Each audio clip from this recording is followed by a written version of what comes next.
Thank you. So I can start. So Sylvia Plath met Ted Hughes at the St. Bottles party in Cambridge on February the 26th, 1956. The day after she met Hughes, she was supposed to be writing a paper on Racine's play Phèdre. Instead, holed up in her dorm room and hungover, she wrote the famous long journal entry about the party. I was stamping and he was stamping on the floor, and then he kissed me bang smash on the mouth and ripped my handband off. He barked. He kissed my neck and I bit him long and hard on the cheek. Blood was running down his face. Such violence, and I can see how women lie down for artists. The instant sexual attraction between the two is presented in form of violence, power, and disorder. Plath describes Hughes as, I quote, a big, dark, hunky boy, the only one there huge enough for me. And then there is the sloshing of a glass of brandy, I quote, at the place where my mouth was when I last knew about it. The stealing of the red headland, her biting his cheek, their mutual stamping on the floor like two animals that are studying each other before their inescapable struggle. The next day is also the day in which Plath, still feeling lousy, got herself dressed in slacks and favorite paisley velvet jersey to make me feel better, and wrote a full-page poem about the dark forces of lust, Pursuit. It is not bad. It is dedicated to Ted Hughes. Pursuit was published in the Atlantic Monthly 6 months after its composition, on January 1957, when Plath was already married to Hughes, a marriage of heaven and hell, really. In a letter to her mother, Aurelia Schober, dated March the 5th, 1956, Sylvia Plath encloses 2 poems. One of these is indeed Pursuit, which she explained is influenced a bit by Blake, I think, Tyger. Pursuit describes a hunt between a female figure, who is the speaker of the poem, initially presented as a victim, and a male figure, represented as a panther, who takes on the animal as predator role and hunts for female prey to fulfill his sexual appetite. This is consistent with the bestial metamorphosis Hughes undergoes in Plath's journal entry, whereby he barked, we read it, and acts like an animal that follows his basic instincts. The dedication to Hughes is important to understand the kind of use that Plath makes of Blake's in her poems. In her poetic production, Plath returns to Blake on various levels, especially in his representation of the animal world as a form of art, but it is in particular through Hughes' perspective that she refers to Blake, as if incorporating Blake into her poetry was a way of establishing a deeper connection with him, both from a personal and a professional point of view. And you see, this happens from the very beginning of their relationships. Indeed, Plath's Pursuit might be seen as her response to Hughes' poem The Jaguar that she had read before meeting him. The Jaguar was first published in the collection The Hawk in the Rain for Faber and Faber in 1957, and it is a good example of Blake's impact on Hughes' poetry. The jaguar of the poem is an animal in captivity that, unlike the other animals in the zoo, hasn't had its spirit broken by its confinement, because he can never be fully tamed. The jaguar is indeed presented as, I quote, hurrying enraged through the prisons in darkness. He dominates its environment with its ferociousness, embodying freedom itself. In the second part of the poem, the jaguar is compared to a visionary who seems to be a reference to Blake. He spins from the bars, but there's no cage to him more than to the visionary himself. He strides the wildernesses of freedom. The world rolls under the long thrust of his heels. Over the cage floor, the horizons come. Here there is no antagonist outside oneself, as there is in Pursuit. Even the cage seems to evoke the mind-forged manacles, and the horizons, which of course make us think of horizon over the cage floor, at the same time limit the visionary's animal's freedom as if more cages in other forms are coming, can be seen, and also mark a possible way out, as if the horizons were the final destination after a long journey. And was just to give you an example of the kind of complex interplay we have between Plath and Hughes via Blake. Plath directly mentions Blake also in another poem, Death and Co., which again is connected to Hughes, as he explains in his biographical notes to the poem, which I will read in a minute. Death and Co. was composed on November 11th, 1962, and it is the last poem included in the collection Ariel, posthumously published in 1965. Plath's BBC commentary of the poem refers to Blake and to the psychological paradox of death. This poem is about the double or schizophrenic nature of death, the marmoreal coldness of Blake's death mask, say, hand in glove with the fearful softness of worms, water, and the other katabolists. I imagine these two aspects of death as two men, two business friends who have come to call. And this is the opening of the poem. Two, of course, there are two. It seems perfectly natural now. The one who never looks up, whose eyes are lidded and bored like Blake's. Plath's reference to Blake's headcast as a death mask. Plath refers to Blake's headcast as a death mask. But in reality, we know that that is indeed a life mask, made on request of Mr. Devil, an amateur phrenologist who wanted to show in his lamp shop Blake's headcast as an example of imaginative faculty. By contrast, Ted Hughes' biographical notes that overwrite Plath's explanation of the poem mention the fact that, I quote, "The actual occasion for the poem was a visit by two well-meaning men who invited Th, Ted Hughes, to live abroad at a tempting salary, and who she therefore resented."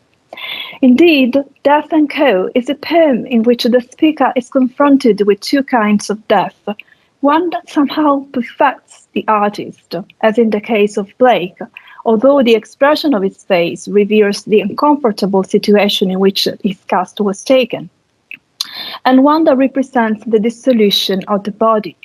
There is also a reference to the relation between the artist and wealth, immediately suggested by the title, which sounds like the name of a firm. The question of being an artist and being able to live on one's works is certainly a cogent one in Plath's production, and again could be connected to Blake's personal difficulties to earn a living on the fruits of his art, at least in some periods of his life. Now I shall focus on the animal imagery related to the predator-prey dynamics presented in Pursuit. I'm particularly interested in discussing how the female figure of the poem, that is also the speaking eye, seems to function as both the prey and predator. The ambiguity of this scenario can be compared to Blake's The Tyger, and to how different the tiger presented on the play is from that described in the poem, and to the character of Lika from the Little Girl Lost and Little Girl Found. Lika's relation with the ferocious animals coming from the caverns deep presents multiple and contrasting reading. These ultimately could be traced back to the categories of innocence and experience that also connect to the concepts of wild and tame, which shape gender construct of male and female. The ambiguity of Lika's position in both poems is immediately conveyed by her name, which semantically inscribed her into the animal world that should represent a danger. The Lika poems are sexually connotated as well as the visual components of the plays. In this regard, Lika has been read as a character who undergoes a kind of sexual initiation in which what seems dangerous and frightening can also be desirable and exciting. The sexually connotated tension between innocence and experience, prey and predator, presented in the Lika poems, in Plath is given by a series of oppositions that punctuate all of her major production, not just Pursuit, whereby being a prey is an accidental property of being a woman. To Plath, being a woman also means to submit and abdicate one's agency to the predator, that is the man. Incidentally, this is also the paradigm of the Plath-Hughes relationship. It has to do with their collaboration as poets and with their rivalry and antagonism in developing their careers, with Plath's frustration about trying to be creative while voluntarily turning herself into the ideal, perfect wife and mother in accordance with the 50s female model. Pursuit opens with the following line. There is a panther stalks me down, and then as the speaker describes the power of the panther along with his last, two questions are asked in a way that echoes the Tyger's hammering question. Along red networks of his veins, what fires run, what cravings wakes, what love, what cool can let me in when burns and browns that yellow gaze? The first question refers to the panther's predatory instinct. Here, that turns the tiger's wrath into pure sexual instinct. The second to the victim, who seems unable to really contrast the imminent aggression, prepared like a lamb for self-sacrifice. Despite the aggressivity and violence at stake, the sexual encounter between the two is also a sublime, in the Perkin sense of the word, experience, frightening and exciting at the same time. It seems that the prey wants to be hunted. She's longing for it.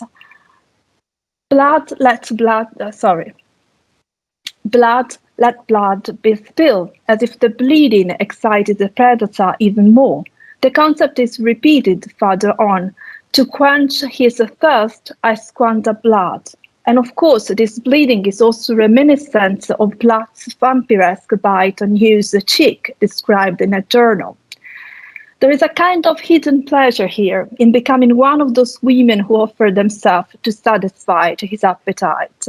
Charred and ravened women lie his starving body's bait, and to be snared by his adder.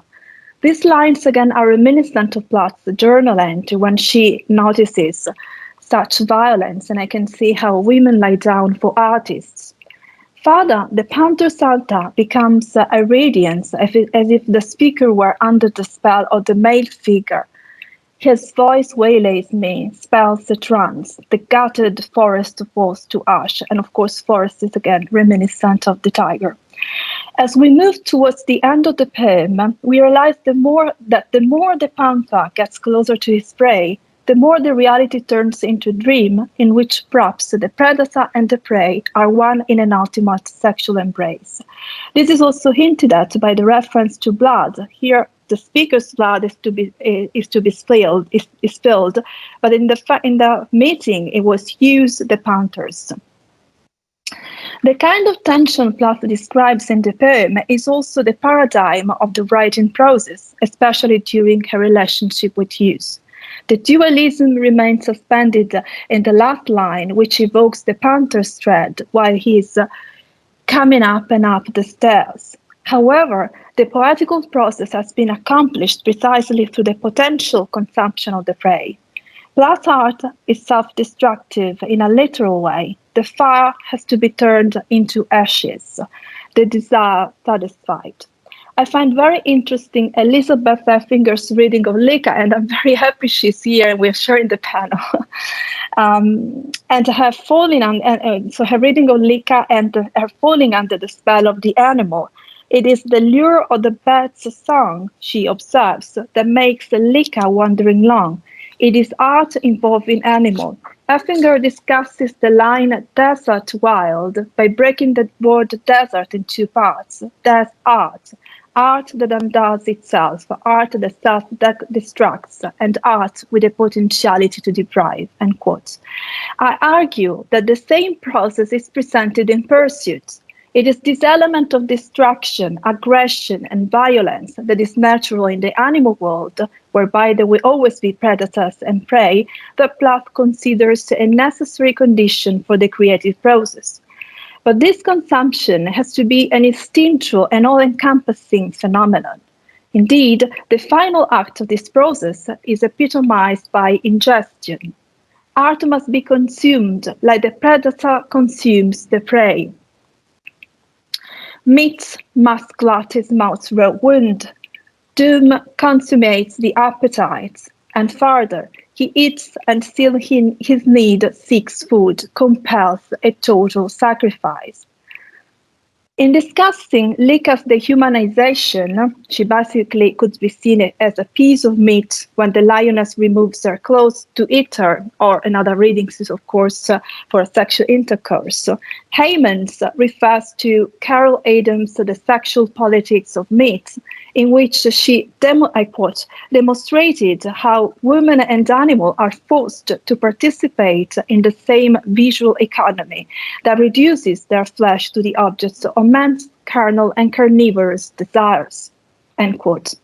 I think that this reading of the Lika poems applies also to Plath and complicates the roles of prey and predator even further, whereby the panther aligns with a certain construct of maleness and becomes closer and closer to man, and the speaker, the human female, by turning into a piece of meat, also evoked in Death and Co., I am red meat, she says, moves closer to the animal world.